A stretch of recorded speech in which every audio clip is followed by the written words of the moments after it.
बच्चों, आपके सामने 100 शब्द प्रति मिनट गति का डिक्टेशन दे रहा हूँ। डिक्टेशन से पूर्व आपको बताना चाहूँगा, शिक्षक दिवस के उपलक्ष्य में आप सभी बच्चों को ढेर सारी शुभकामनाएं।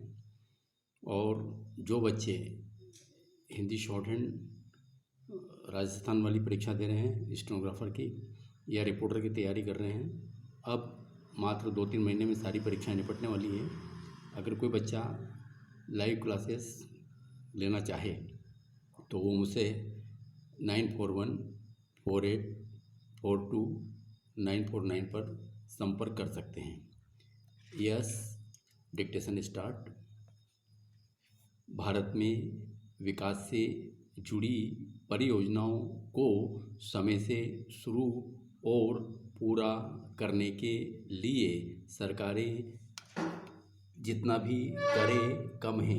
इसी रोशनी में राष्ट्रीय राजमार्ग परियोजना में होने वाली अनावश्यक देरी की रोकथाम के लिए जो नीतिगत बदलाव किए गए हैं उनका हर तरह से स्वागत होना चाहिए। पहले इन परियोजनाओं में किसी भी बदलाव के लिए सैद्धांतिक मंजूरी लेने में ही महीनों लग जाते थे, लेकिन अब यह तय कर दिया गया है कि सैद्धांतिक मंजूरी रिपोर्ट अधिकतम 6 महीने में सौंपनी पड़ेगी। यही नहीं, सलाहकार, अथॉरिटी इंजीनियर, परियोजना निदेशक को सभी मौजूदा परियोजनाओं की रिपोर्ट 31 अगस्त तक सौंपने को कहा गया है। सबसे खास बात यह है कि सिर्फ निर्देश नहीं है। अगर अब इंजीनियरों की ओर से देरी हुई तो उन्हें दंड का सामना करना पड़ेगा। अभी तक जो ढर्रा रहा है उसमें इंजीनियरों को सरकार की उदारता पर दृढ़ विश्वास है। वह मानकर चलते हैं कि सरकारें केवल बोलने का काम करती हैं, आदेश निर्देश देकर भूल जाती हैं और काम तो अपनी गति से ही होता है। यही शर्मनाक सोच है जिसकी वजह से भारत में शायद ही कोई ऐसी परियोजना होगी जो समय पर पूरी हुई होगी।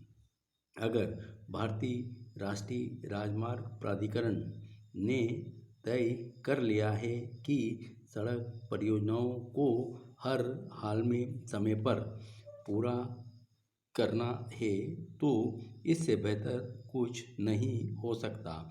कोई शक नहीं कि पिछले 2 दशक में भारत में सड़कों की स्थिति में बहुत सुधार हुआ है। सड़क मार्ग से परिवहन सुगम हुआ है, लेकिन अभी बहुत कुछ करने की गुंजाइश है। क्या हम 5 साल की परियोजनाओं को 5 साल से पहले पूरा नहीं कर सकते? क्या हमारे इंजीनियर मेहनती नहीं हैं? क्या उनमें समय पर काम को अंजाम देने की प्रतिभा नहीं है? ये बड़े बुनियादी सवाल हैं जो सीधे विकास से जुड़े हैं। HNAI ने 24 अगस्त को जो नीतिगत दस्तावेज जारी किए हैं उसकी उपयोगिता बहुत लंबे समय से थी। परियोजनाओं के तमाम छोटे बड़े कामों को टालने की प्रवृत्ति का अंत जरूर है। हम बुनियादी ढांचा विकास में पहले ही बहुत पिछड़ गए हैं।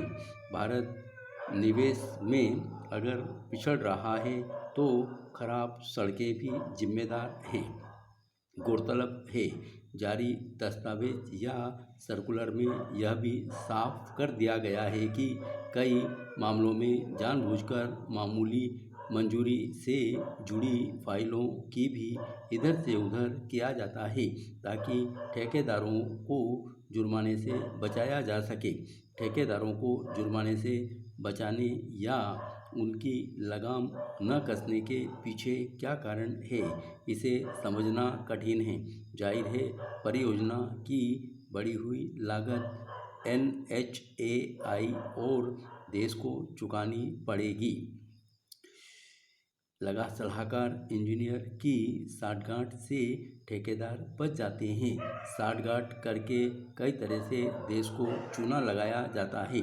अब यह बहुत ज़रूरी है कि भारत में सड़क परियोजना में होने वाली देरी के लिए जिम्मेदारी तय हो और देरी करने वालों को दंडित किया जाए। ठीक इसी तरह अन्य तरह की विकास परियोजनाओं के लिए भी नीतिगत दस्तावेज जारी होने चाहिए और कोशिश करनी चाहिए कि तमाम परियोजनाएं समय पर पूरी हों। परियोजनाओं को अगर पूरी तेज़ी से चलाया जाएगा तो उससे समग्र आर्थिक सामाजिक विकास में भी तेज़ी आएगी और रोजगार में भी वृद्धि होगी।